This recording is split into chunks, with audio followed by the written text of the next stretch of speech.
Hello बच्चों, let's read the question. Question says, given below is the diagram of a human ovum which is surrounded by a few sperms. Study the diagram and answer the following questions. इस diagram ये जो हमें diagram दिया हुआ है that is of human ovum and इस diagram में क्या क्या रिप्रेजेंट किया जा रहा है and we need to also identify D and E, and we need to mention the role of E over here.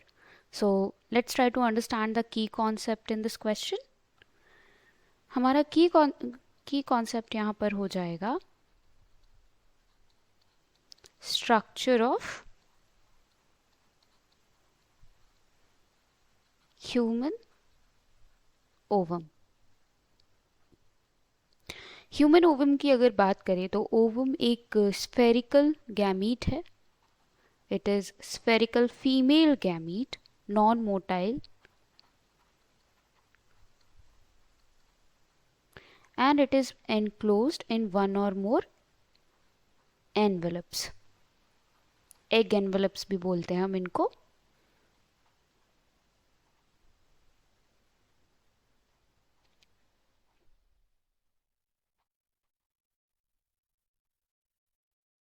Now जो एनवेलप्स हैं यहाँ पे यही शो किए गए हैं. लेट्स ट्राई टू अंडरस्टैंड कि क्या क्या अलग अलग एनवेलप्स हैं. So let's study the diagram.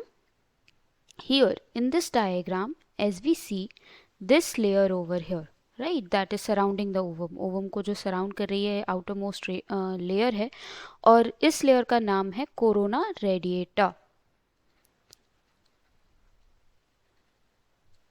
Corona radiata layer follicular cell से बनती है. एक थिकर कोट है which is made by follicular cells.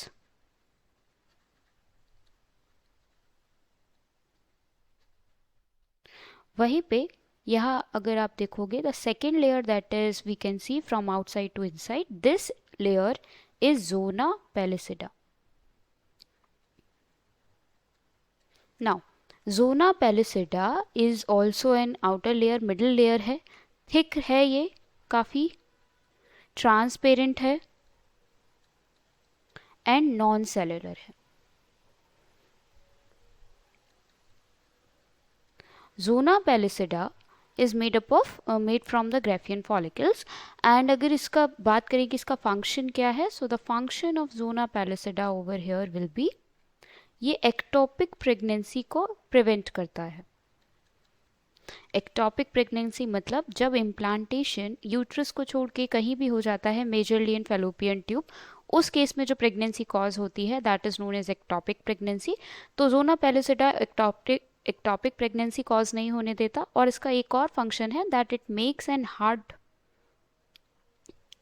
Covering.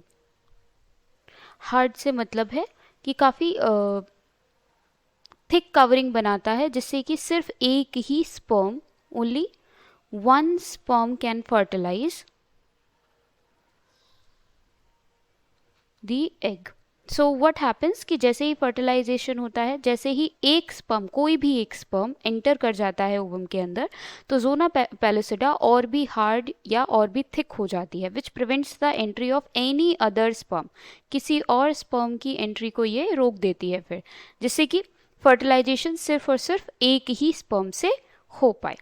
I hope you understood. चलो फिर आगे बात करते हैं कि दूसरा लेयर जो हम यहाँ पे देख पा रहे हैं, this purple colour layer. Let's talk about this. This layer is actually known as the perivitelline space.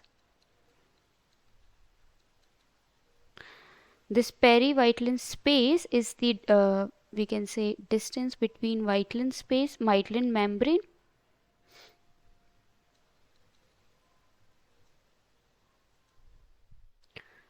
this is E, Vitalin membrane and zona pellucida. Zona pellucida और Vitalin membrane के बीच का जो कवरिंग है, स्पेस है, उसे हम पेरीवाइटलिन space कहते हैं.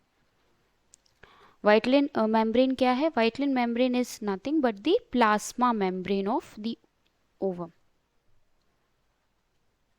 Which is made up of phospholipids, जो कि फॉस्फोलिपिड से मिलकर बनती है. Okay, now let's read the question once again. As in this question, this is being asked that what is D and what is E. So over here, let's say that D is going to be, as we have discussed, D over here is going to be corona radiata. So D is corona radiata and E is zona pellucida.